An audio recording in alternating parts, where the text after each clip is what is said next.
They're ready to run, and they're off.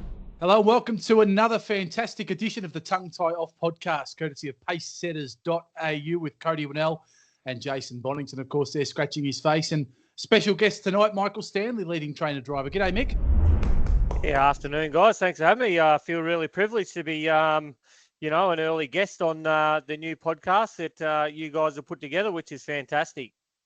Afternoon, 6:13. Just to give away a little bit of when we record. The magic there, Bon. Yeah, have you had dinner yet?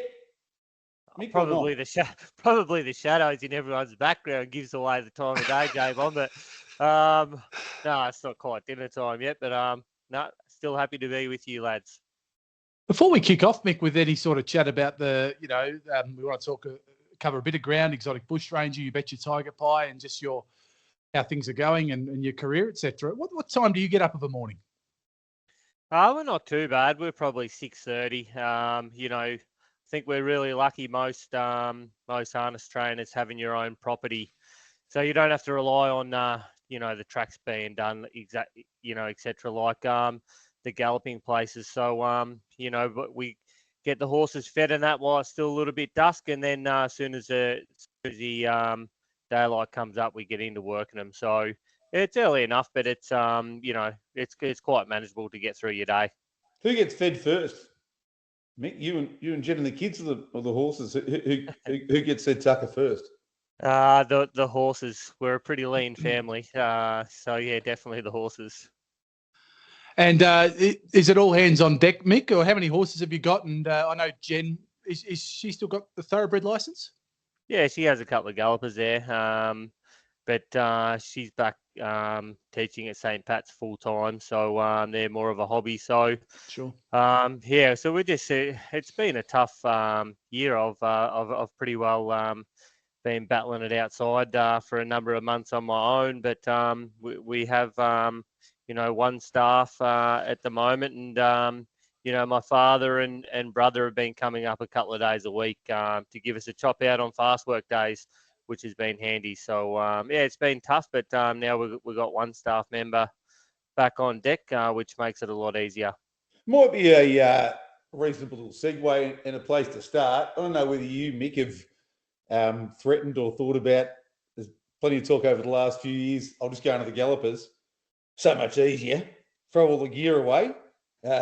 Most harness trainers that have gone into the gallops have done relatively well, and we know there's a lot more cash in it. But have you strayed and thought, I'll tell you what, that might be an easier path for me? Even I don't know whether you've done a little bit of that, breaking them in or getting them prepared for the races, because we know there's so much more money in it, and so many conversations that I have with people, I'm like, please don't go, or if you do, just dip your toe in. But surely there must have been a bit of a temptation, because I'm of the opinion, and I probably think you are as well, harness trainers are the best horse people going around, and you can turn your hand easily to the gallopers, but I don't know why I'm doing this. I don't want you to. Please don't. It is. It is. It's definitely. Look, I've actually done all my units and that to apply for my trainer's license there, and I actually hold a fast work license in the thoroughbreds already. So that's something. Gabby, our oldest daughter, and that has just got a track work ticket. She's not into the harness at all. She loves the gallopers. So last week we actually Gabby and I went and breezed a couple up the hill track at Ballarat there, which was really good fun. But look, it's something. There's so much more prize money in the thoroughbreds, and to be honest, the horses basically eat the same, so they cost the same to feed. They wear no gear like our harness horses basically have their own setup. They all got their own hobbles, bridles. Sulkies cost a fortune. It is much more costly to train a harness horse than a thoroughbred horse, and for what they're racing to compared to us, I mean, of course, it's tempting. I love harness racing, and it'll always be there. But there's definitely a temptation there to dabble in it. That's for sure. Isn't that incredible, Jason, when you think about it, the cost that Mick's just called out there with the harness? You think about those sulkies. What are they worth? Is a sulky worth up to 10 grand or more, Mick? More. Yeah, your race sulkies and that, you're getting close to 10,000. I think Steve Loftus at Down Under, he's probably the cheapest one. You can get one of his carts for less than 10,000. They're as good as any going around in the world, in my opinion. But they're still up there around the $8,000 mark. But most of the bigger stables have more than one. Yeah. And then your work sulkies cost a couple of thousand each, and most stables have 4 to 6 of those. Plus all your saddles and that, yeah.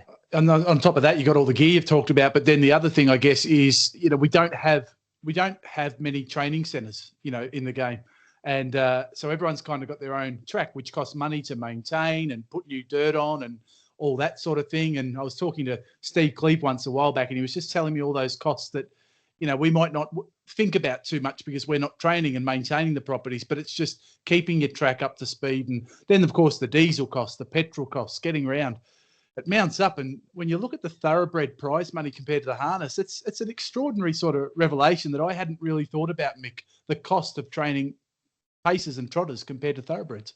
Yeah, it is. And look, thoroughbred trainers will tell you that, box rent and what have you is extremely high and what have you. But they're very fortunate. As you said, they've got, well-prepared tracks at hand every day, which they don't have to maintain or keep, and that's it. I mean, it costs thousands of dollars each year to top dress your tracks, and you've got to have tractors and conditioners to maintain it. And it's not only that, your yards, if you've got outside yards, you need, sand. If you've got boxes, you need sawdust and shavings. The upkeep is just endless on a property, and lawnmowers and tractors to maintain the grass around the place. It's it's not just as easy as training the horses. It's you've got to be a keeper as well, and it's certainly not easy. It reminds me of that feature story we once had at HRV with the lawnmower. It was before my time, thankfully, but I was about to say, don't mention lawnmower. Yeah. It's actually a nice little segue again, I reckon, because Mick, I reckon you nearly better than anybody else, or at least right at the elite level. So I look at thoroughbred trainers as being CEOs of stables, not always just totally hands-on, right? So, and when you get a thoroughbred, I would imagine the key is they can either run or they can't. There's not the 1,000 tricks, the spreaders, the this, the that. I mean, Exotic Bushranger we'll get to later, but I get the feeling it probably hasn't been the easiest early doors to work out, and the tricks you have to learn. And when you don't have to do all those things, you've got so much more time to communicate with owners and clients and do all that. And you have somehow, because you get up at 6:30, apparently, not 4 o'clock, you've had a little bit more time, and you have really pursued social media and trying to communicate with clients and communicate with the industry better. But imagine you had all that time, because we would love, everyone talks about, owners want to be communicated with, but trainers, harness racing trainers don't. You've got about 15 minutes left at the end of the day, haven't you?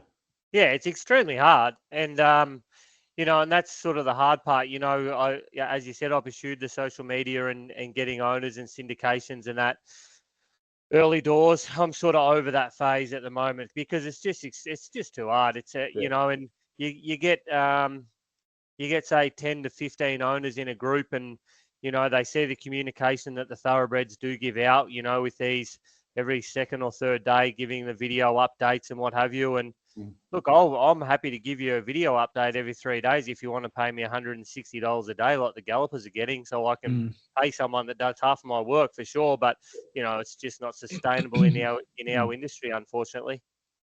Yeah, I've spoken about, I had small shares in 2 thoroughbreds and 1 pacer. The pacer didn't make it to the track, unfortunately, Mick.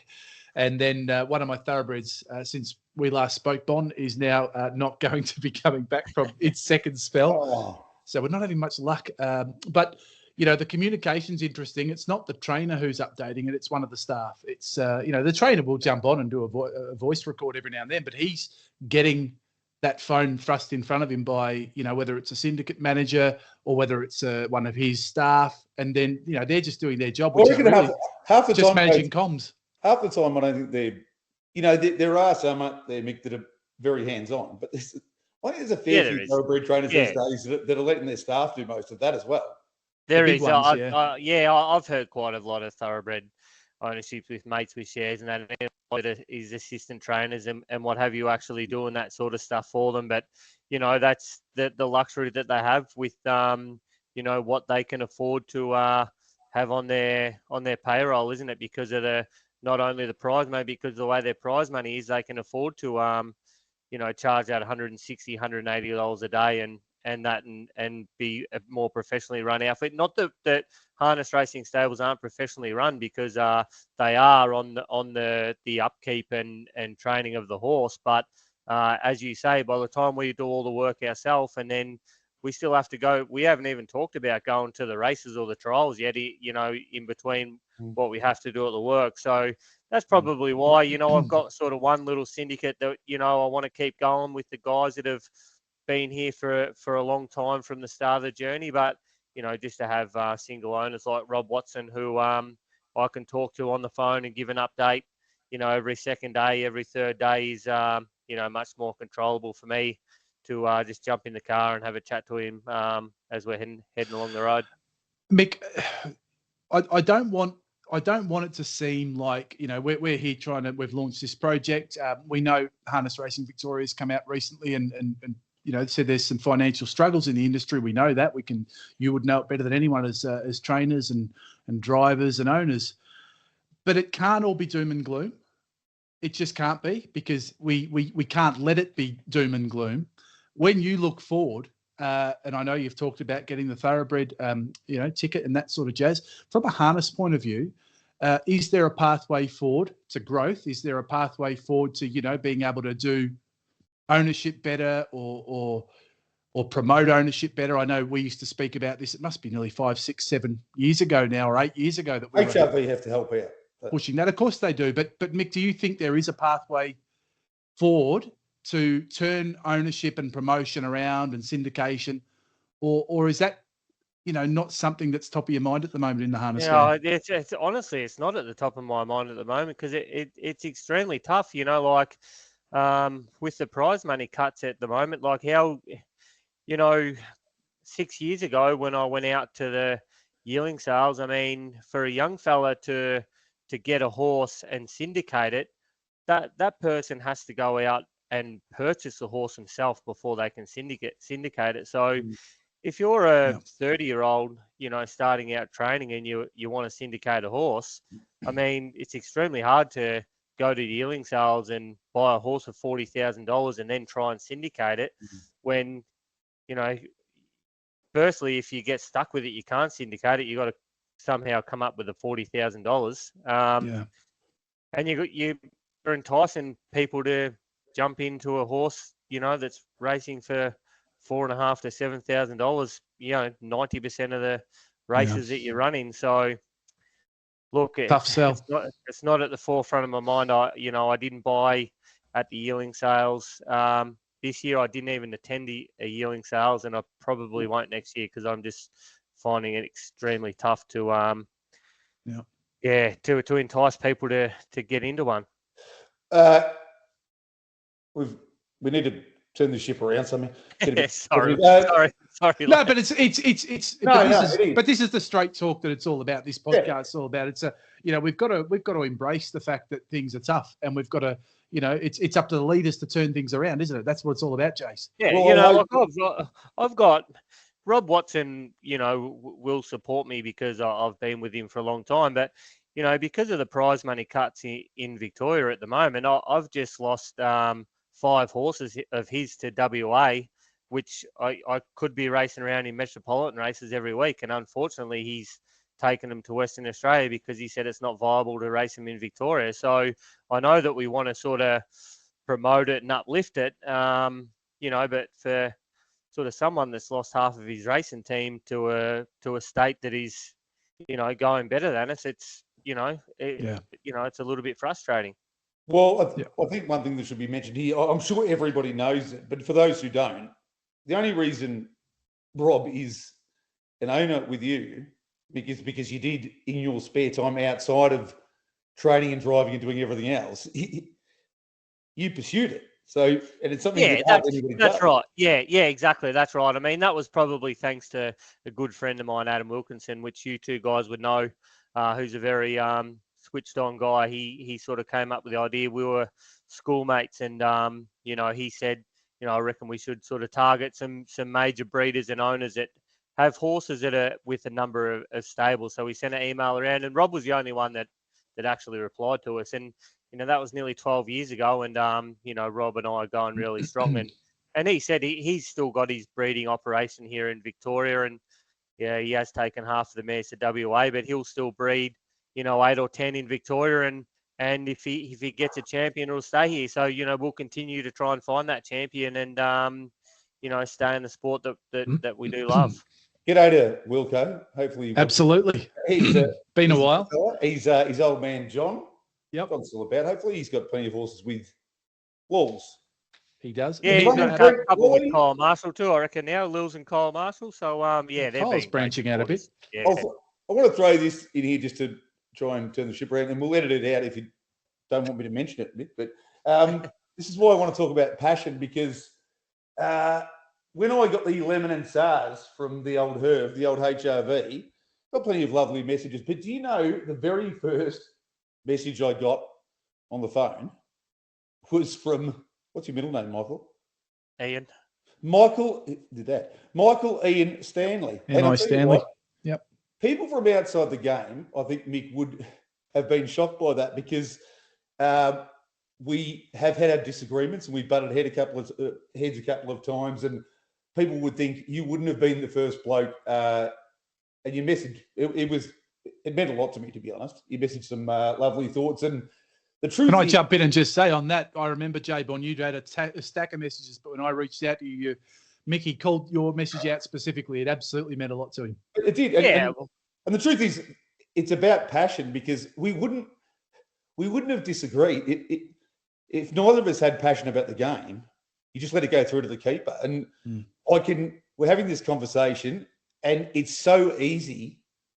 Well, it's very easy for participants to lose the passion, Mick, and I imagine you go through ebbs and flows, and it's a roller coaster ride. But we almost it's incumbent upon people like you to keep the passion, because the reason we had some heated debates and different thoughts on things is because I'm very passionate about the game, as you know, and so are you, and extremely dedicated. And I know it's not easy to get up every morning with the prize money the way it is and the situation the way it is, but it's that passion that keeps the game going. And unfortunately, it feels like passion in harness racing sometimes is punished and not rewarded. Yeah, 100% it is. And yeah, you're right. I mean, I thought it was as I said to you, regardless of, over the times we've had our disagreements, but as you said, it's only because we're probably both outspoken people who are trying to, come up with ideas of, how we can keep this great game going. And, it does boil over at times, but at the end of the day, I was sort of gobsmacked that you were let go, to be honest, because I think that's exactly what we lack at HRV at the moment, is passion. There's just none at all. And, we nearly have no media channels across, Trot's Vision's gone, the SEN track's gone, and it's just through lack of passion, because the people that were running it were, to be honest, in my opinion, weren't great to listen to and didn't promote the things that they needed to be promoted. And I thought, Jason, you're one of the best form judges that we've had work through there. And, we don't have that anymore. So, apart from all our differences over the time, like you said, we only had one goal, the two of us. And, I know a lot of people may think I'm outspoken like they did with you, but, at least we pushed harness racing out there and tried to get conversations started. And there's a lack of it at the moment, that's for sure. And that's what this podcast is all about, Mick. It's trying to get the discussion going again. And, we write in the profile on Twitter there and on Facebook, it's no BS, it's no bullshit. We just want good, honest, straight talk, because to us, J-Bon and I, that's what will initiate discussion, and through discussion and social media, chit-chat and whatever, and passion, that's where you get people who may just be able to find something to fall in love with the game, and that's what it's all about. Be good at what you do. Makes it easier. HRV's not paying your check. We can talk whatever we want now, can't we? I can have a glass of red on this I'm not sure it podcast helped because we me make back the rules. too much back in the day anyway, Mick, to be honest. Probably the reason I got the lemon and tubs. But the respect of being good at what, like, there's not enough impetus in being good at what you do. And that's even with the prize money. Like, you haven't been to the sales, Mick, partially, I reckon, because the reward for getting a good horse isn't good enough anyway. So if you can, everyone wants the same ones at the sales. You go out there and spend a shit ton, and just to try and get your money back is extremely hard because most of the races we have are for lower class horses anyway. So what's the impetus for, what's the motivation or inspiration for getting a good one?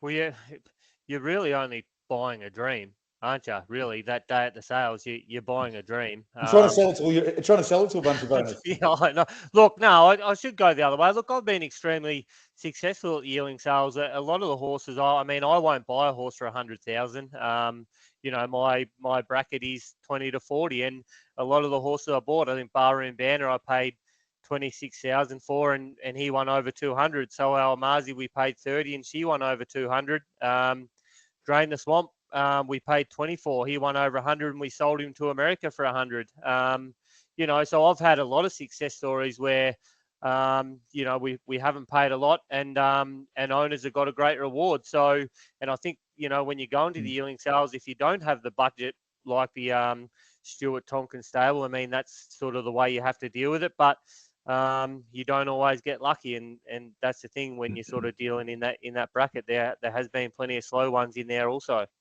Codes, Barroom Band is a relative of San Carlo. Right, your favourite. How do you get that for under 40,000? They should have gone for 100. It's a good business model.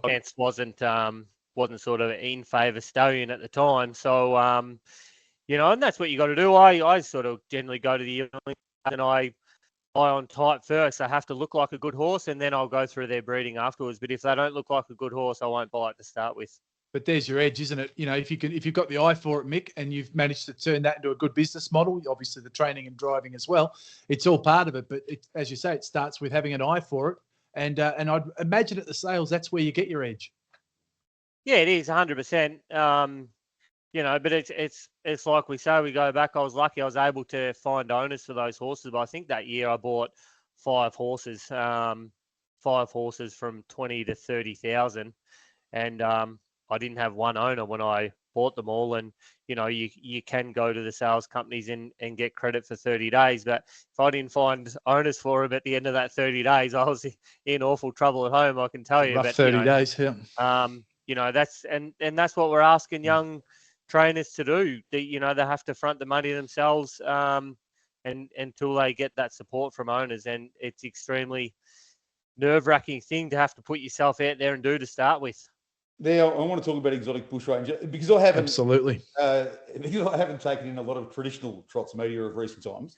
We do remember Michael Stanley coming out very early with a horse called Rock and Roll Do, and putting his neck underneath a guillotine and telling everyone what a good horse Rock and Roll Do was early. Have you been a bit more conservative? Have you whispered to anybody in the media? Have you told anybody that real early doors that you liked Exotic Bushranger? Because this has been a rapid elevation. He's a very good horse. I think I'm well out of favour with the harness racing media at the moment because I haven't had anyone talk to me for about a year. So, look, I do remember Rock and Roll Do, and look, Exotic Bushranger, and you touched on it before. He's been a hard horse to train. He's not an easy horse at all. He's smashed a few sulkies. He smashed my old man up there one time going through a fence. He smashed a few fences. He's been extremely hard work, and hence why it's taken him, to come, good at a late age. And he's still not there mentally. He's really immature still. But I think for what this horse has done after 10 starts, he's on a good trajectory, and his track work at home, it's just since he started racing at Melton 4 starts ago, the way his track work has improved in such a short time reminds me of the good horses I've had. So that's why I'm sort of happy to stick my neck out and think this guy's going to be a pretty good horse. You can actually see the progression with Exotic Bushranger. You can see how it's come start by start, and then rating that last run, Mick. I know everyone can just say, "Oh, well, you beat $1.04 favourite, so brilliant. Let's all get excited." But it's not about that. It's when you actually forget the odds. Judge each run on its merit, right? And I thought the run of Exotic Bushranger was just so professional. I thought he was so bottomless almost from that last 600-800. He just keeps finding. Reverse the runs, and obviously, who knows what would happen, but we don't know yet, because I still think Exotic Bushranger is on the way up, and well and truly on the way up. Where's the ceiling at? Can you? I said it was the bloody class horse in the race outside. Very pretty. Yeah, no, we did. Right, absolutely. I didn't expect it to bloody win. But I think the market can get carried away sometimes. We know that. But then again, having said that, the favourite's a very, very good horse. The favourite that ran second. But Mick, can you is it possible to put like a percentage on your horses as to where they're at now and where you think they can end up? And if so, where's he? Yeah, I think he's probably only halfway to where he can get to, because it's probably only the last 3 starts he's actually learnt to even run the mobile. I think from the starts that I've had for, the first start I gave him, I was probably actually lucky that I got him, because Dad got shingles, and he was that sick that he couldn't work any of the horses. And my sister rang up and said, "Can I bring Exotic Bushranger and Surf's Up Tiger Pie, because Dad can't work them?" And they were in at Ballarat a week later. And I worked him, and he was just all over the shop. He had no idea what to do. And I said to Dad, "I'm going to put a set of blinkers on him." And he said to me, "Oh, I don't know about that. Like, he's, pretty wayward." I put a set of blinkers on him thinking I was going to sharpen him up. And I basically took the whole field out. I just could not steer him, and he still ran 4th. And I come on, I said to Dad, "Oh, that didn't work. We'll take those blinkers back off." And it's only just been here. It's not Dad's fault. He's down there on his own. Since he's been here and been able to work with you, Betcha Tiger Pie, for the last 2 months, who's been racing consistently at Metro level, is really the thing that's, sharpened him up. And he's gone from, starting to work with you, Betcha Tiger Pie, to now you Betcha Tiger Pie is struggling to keep up with him. So that's how rapid his growth's been in the last couple of months. First of all, I'm going to save a couple of prayers tonight for Ian Stanley. Sounds like he's been bashed up. Yeah, he has. He's going well though. He's in good health now. Shingles is bloody horrible. Okay, so that was a while ago. So he's sent me a picture earlier, and he was at the pub having a pop. So he's going well. I'm sure he could do that even with them. Right. Question in 2 parts. One, who is Exotic Bushranger? Because one of his impressive wins at Melton, I think he was 4 poles. And he's just ripped home, like his last 200 metres has been exceptional. And then he's been able to run the time out in front. Almost every trainer ever I've spoken to, when you talk about a good horse, they say he'll be better off the speed. He'll be better following the speed. But they all say that, exactly.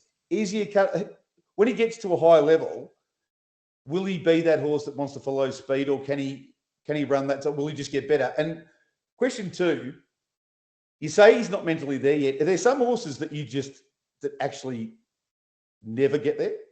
You just got to hope? Yeah, there is. But he's shown good progression. Like the first couple of starts, admittedly drew the second line. He's shaking his head like a lunatic going up to the mobile, and he's running in and he's running out, and he's got out of that. Like he's racing so much better. So probably because he's shown the race craft, if you like, has come a fair way in his last 4 starts. So I think he is going to mature, along the way. And that's just race smarts. So, I think, I think he'd be right. And as far as at the end of the day, statistics show that more races out in front. So why would you want to follow? If you've got a horse that can do it out in front, just put him out in front. Quickly, is that hop and skip as well? That's just like a couple of times you ran him off the gate when you weren't taking the field out. And the hop and skip, that's just basically like an athlete that doesn't know how to use his Yeah, well, he's just throwing. It's all because he throws his head and sort of half throws himself off balance. But yeah, he's getting that out. And as far as the race the other night, I mean, Very Pretty is an outstanding filly.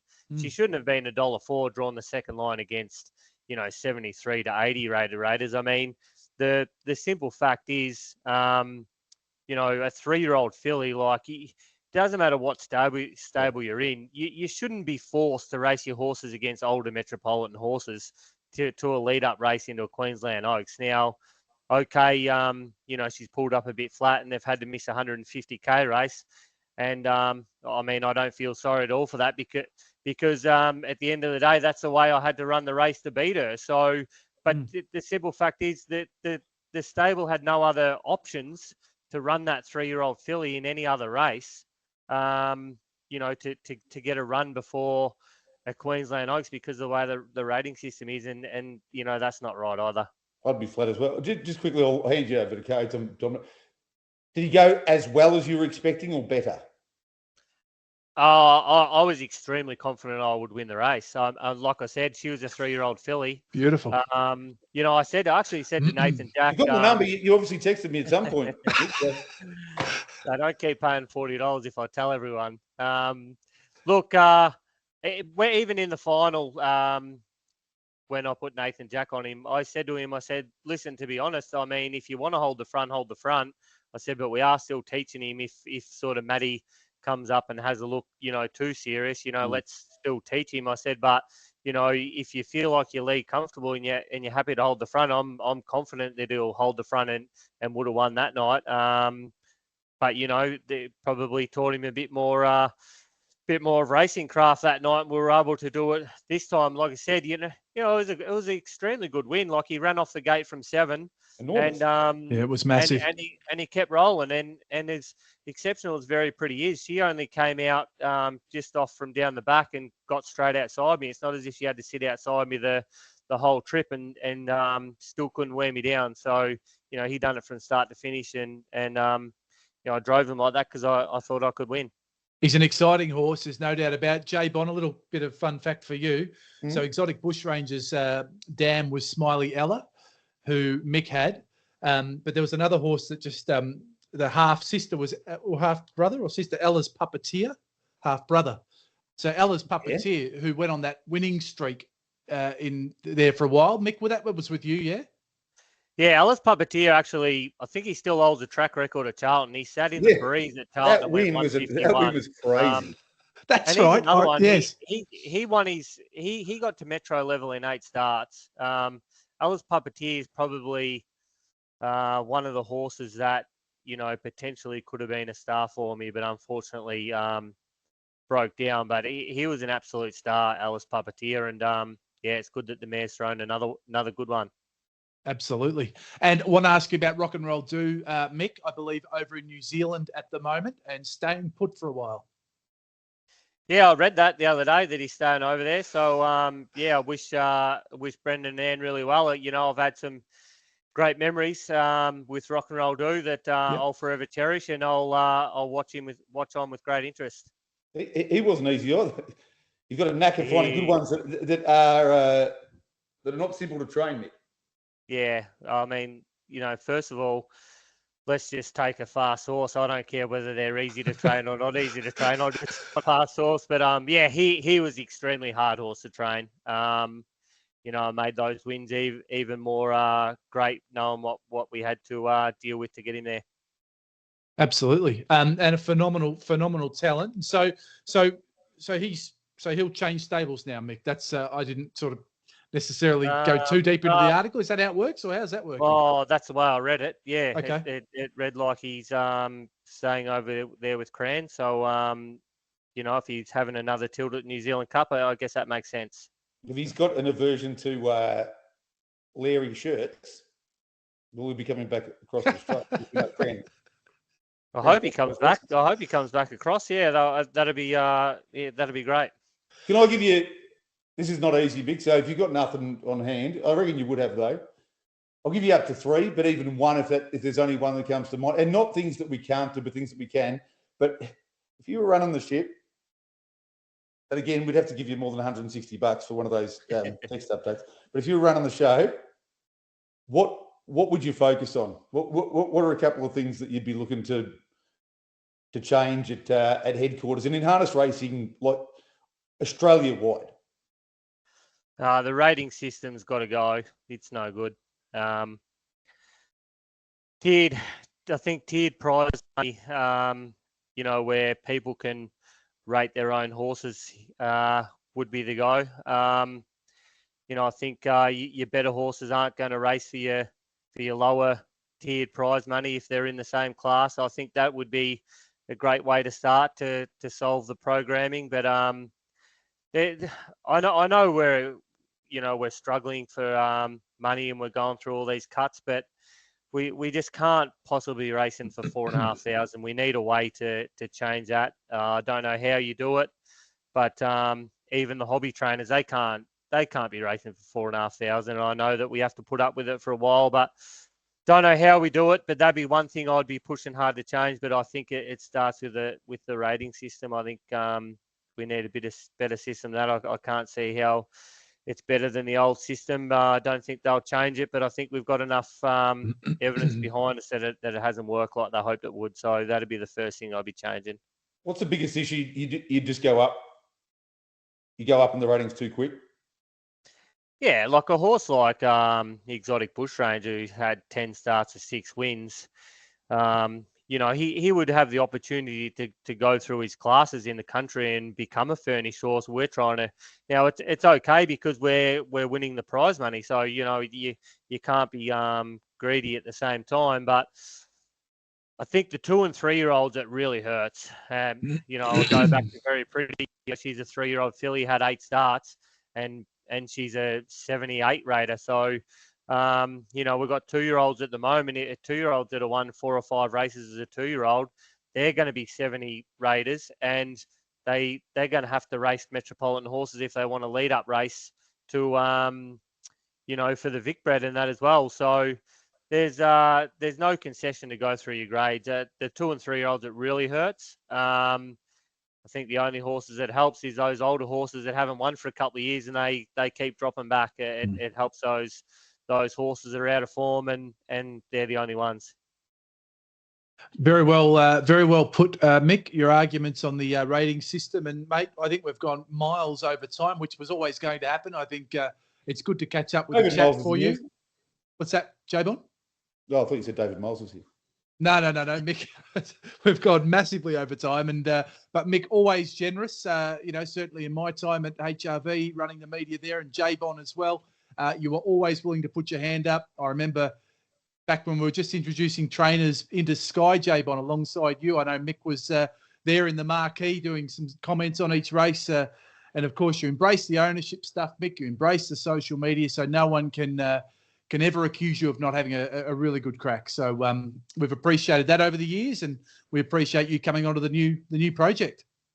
No, it's been good to have a chat to you guys again. So, look, if you're looking for me on Twitter, don't go looking for, because I haven't been on it for a while. It's a dark place. So you can still find me on Facebook and Instagram though. But I think my social media days are over. But it did serve me well in those early days, that's for sure. We've got about 20 more quick. We'll let Mick go, but we'll get him on again, Joe. We're only half done here. We've got about 20 more. So. Mick, always great to talk about the great game with you, mate. Good luck going forward. And, there's no doubt at all we'll have you back on again pretty soon. Beauty. Thanks, guys. Cheers, Mick. Terrific chat there with Michael Stanley. Always passionate, J-Bon. Always a bloody good operator, Mick Stanley. I reckon he's a terrific horseman. His team's been consistently going, super for years. He's never had a huge team, has he? But he's always had a good horse. He has. And as should be the case, I think in more recent years he's had the real good horses. And Trot's real. The real good horses. The good horses. Soho Tribeca, of course, he had for a period of time, and Rock and Roll too. And Exotic Bushranger is just, he's one of the, I just think he's a very promotable horse. In that intro chat, we spoke about the fact that the rating system means that he's going to be in a situation where he's facing the big dogs maybe earlier than Mick would like. But I'll tell you what, there's just the fact that he's won his races in different ways, and that performance, it cannot be overestimated, really. Yeah. Very Pretty is flat after the run.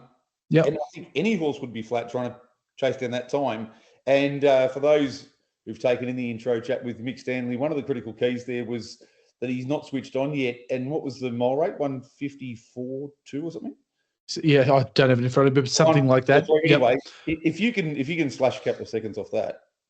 Well, he's 50%. There yet, 50% in terms of trajectory. Now, you did make the point, obviously, Bon, that not all, that doesn't mean you're guaranteed to ever get near 100. But if he ever does, and he is making terrific progression, start by start. Exciting horse. I'll tell you what, and once again, I don't often get blushy, but again, some very kind words from Michael. And I'll tell you what, I probably should have told him I'm giving him three votes. But you didn't go and change it afterwards? No, look, I wonder if you gave him three. I just thought it was very hard not to, because you look at the situation. $4 favourite, whether she should have been or not, I think she was entitled to be about $1.30 or something. Yeah, absolutely. And just the tactics with, I did believe, I felt like I got the race right. I think I had the two major dangers on Matt, our mate Minko, and on Class Exotic Bushranger. And that's been the trifecta. Yeah. Did I make a Zach out of it? Of course I didn't, because Very Pretty didn't win the race. But so on that, I played a first four, and I did have a first four with Exotic Bushranger to win, and with the favourite to come second. You didn't have? Was it Terry that ran fourth? Terry beat, I think, 2 or 3 others of mine. I didn't have Terry, and the way Terry's hit the line off that soft trip back last and just steaming into fourth broke my heart, Jay. I'm not saying it's too easy, isn't it, on the punt, to look back and you don't win and you go, well, I did something wrong. And most of the time you didn't. And if you had your chance to do it again, you'd do it exactly the same. But I will advise you, as just a slightly older gentleman, Codes, if you're going to be brave enough to have a first four with Exotic Bushranger to win at 30 or 40 to 1, that means that if he does win the race, you shouldn't be looking at who ran fourth, should you? No, well, I mean, hindsight's easy, isn't it? You're spot on. I wish I had a press field. But bloody hell, it's one of those things when I've said to you, even today, we were talking about the meeting we'll talk about shortly, and I said it's harder. It's a bit harder than I thought the one was the other day, which was easy, where I got 0. And so I looked at it and I thought, these are the horses that can run 3rd or 4th and no others. They're the 40 to 1 pop wins. And Terry. We've had a couple of tough weeks, it has to be said. And this, even though there's only 8 races in small fields, this week's no easier. Yep. But you just feel like maybe early doors we got a little bit luckier than we should have. Yeah, and the last couple of weeks, it feels like last week it just feels like it was very unlucky. It was. I think we're getting there, though. Did the door just slide open? Yeah, that's we've got little Puss running around. He's 18 years, rising 18-year-old. The next couple of months, he's very stirred up about something. Race. He's stirred up about something tonight. Your votes, Jay Bond, 3, 2, 1. You were just saying. So give me the full set. The full set. 3 votes to Michael Stanley. I just thought. I mean, he's told us already he was very confident, but. Which was brilliant intel to hear that he thought he'd win the race. I mean, that's awesome, isn't it? He said, I can't be giving away 40 to 1. I'll tell you what, even if he told me, I reckon it would start at 25s. Just the cojones to do that. Because if it doesn't work out, I mean, he's confident it does. But if it doesn't, you look silly, don't you? Well, so the 3 votes is based on that. 2 votes? 2 votes to Rebecca East. Nice, yep. I feel like I should. I don't think I've given votes to Rebecca East. I hope I have, because Operative Line is. Yeah. He's not quite my San Carlo, but I'll tell you what, he's getting there. Escalating up my favourites list, and 1 vote to the man with the money bags. This is getting weird almost, but Beck East got my honourable mention. Yes. And I went 3 to Mick Stanley because, he did what he had to do to win that race. He's caused the upset. And I just love the job that he's doing with Exotic Bushranger. I just think it's such an exciting horse. 2 votes I gave to James Herbertson. who was involved with Operative Line at the price, did everything right, but also ended up with another double. So Herbie, he is just, he is just a gun. And you and I have said this a while. Remember we were sat up at Mildura a few years back, Chase, and we were chatting to the Herb into the night up there, just having a chat with Herbie. He's just such a switched-on fella. He's a very, very, very good driver. You talk about the elite, your Gavin Langs, your Chris Alfords. Herbie's nearly there, and he's so young. He may well be there right now. He covers a stack of territory. Compare him to a footy player. Yeah. He's got a bit of, like, I'm going back a bit, but he's a Lenny Hayes or a Jimmy Bartell. Yeah, absolutely. He is. He speaks so well. He's very measured. He's very thoughtful. Very, very, very serious. I've had a fair bit of a love bug, and he's got a very fun flirt. He's got a very fun side, but he's. Yes. I think a lot of them. I don't know whether he's watched tapes. I know Zach Phillips used to do the Gavin Langs. Yeah, we're going to. And sometimes Jimmy's a different person. Sometimes like, yes, I think the horse will lead probably. He's a beautiful speaker, but it's almost like they've watched tapes of Gavin Lang, and it's just the pentameter is quite serious and some large gaps, a little bit Barack Obama, but he's a wonderful driver and he's a great ambassador for the sport. So two votes for the love bug. Yeah, 2 to Love Bug, and I gave 1 to Rick Cashman, the Cashman. So 3 to Mick Stanley, 2 to Herbie, 1 to Cashman. You gave 3 to Mick, 2 to Beck East, which is the Operative Line connection there, and 1 to Rick Cashman. So we've been pretty similar with the votes lately. What about Black Bookers, Jace? Was there anything that jumped out at you from last weekend?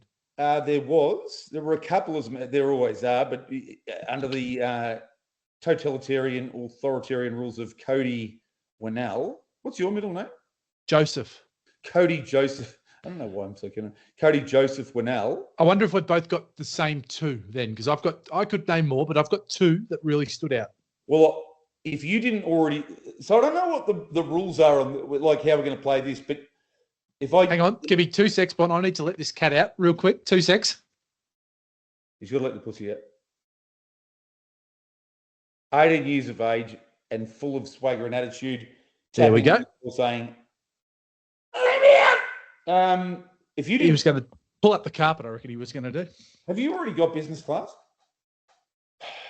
as a Black Booker? Yeah. Actually, no. No, I don't. Yes, did I put it in 2 weeks ago? I can't remember. I tipped it off the back of the run, but I can't remember if I black booked it. Joe Biden's already pulled out of the race. If you keep talking like that, we're going to. Yes, No, it's well. I did. I wasn't. No, I can't remember. I don't remember. I remember that he was an eye catcher, but I can't remember if I black booked him. But anyway. All right. Well, I'll tell you what. I'm going to have a little bit like there's 2 Matt alternatives sometimes. If you haven't got business class. Well, I'll do it now. I'll call it up. Yeah. What a run. Super run. Super run. I had him in the game plan. Super run. Super run. It was enormous. It just didn't win. I was watching with Paris and I said, Talara Shadow cannot lose. Oh, and the fact that it didn't win was a knock on the horse because that was set up for Talara Shadow to run past. That is, to my mind and my thinking, a classic case. Let me just check before I go off on one here. Yep. And no, I don't have it in the black book, so you can have it. All right, I'm going to put it in, but I'm just going to quickly check on Talara Shadow. Un momento per favor. Yep. So I thought it was a classic case of. There's the horse. It won 3 starts back, but prior to that, it hadn't won since the 17th of October last year. And Dan Malecki will talk about this all day and all night, if they let him in the media sometimes. These days, other than race calling, he's the sharpest mind going around. That the horse has basically half forgotten how to win. Like it's put Talara Shadow right now 4 poles. Yeah, it'll fly home and run second, but it was there to be won on Saturday night. It was, and credit to the first 2, the one that kicked back. Cool night. Went 4th off the pegs in a Breeders' Crown, or it was it's not a bad horse. Business doubt. Class has come, has come pretty quick for Mick Gadsden, who's going very well. The Ainsworth stable is flying at the moment. I clicked on that the other day just to have a look. So many horses have won from that camp in recent times. I'm guessing Sahara Breeze from you. I was tossing up between Business Class was a massive run and got one word from Mick Gadsden afterwards. He just flicked me a note just saying, huge. And he was right. Huge. The other one was Rakiro Rebel that I thought went absolutely super and said, get on soon. So I'm tossing up now. You know what? I'm going to say Sahara Breeze because it ran past Petrarca when both of them were asked to scorch home at the end there. I know Sahara was probably driven that little bit colder, but they were both looming, and it's actually pretty icy. Yeah, and Sahara's run past it, and that's pretty cool. So I'm going to say Sahara Breeze, but Rakiro Rebel could easily have been a black booker. You've inspired me, by the way. I've grabbed myself a glass. One must do. I'm not convinced that's a red wine glass, though. Is it, or is it a champagne flute, or I can't quite see. I'm from Geelong. I know you're from Hamilton. I don't know why you're playing these elitist games with me. Oh, come on. I'm drinking out of an ID22 wine glass here, Jace. I didn't know you were a young Liberal. What's that mean? Leave that alone.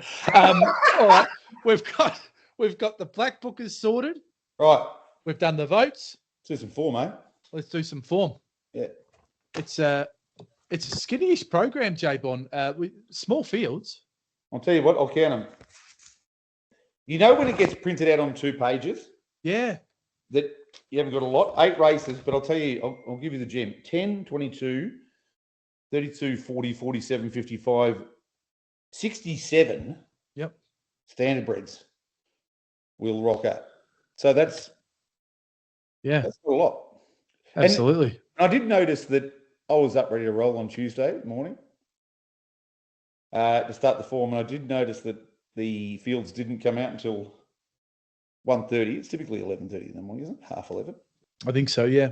So I wonder what the situation was at 11:30. But at least we got 8 races. We did. All right. Well, we're going to dive into that shortly. I've just been told by the producer we must just close off the intro, though. So that was a cracking show, and we'll be back shortly to talk form.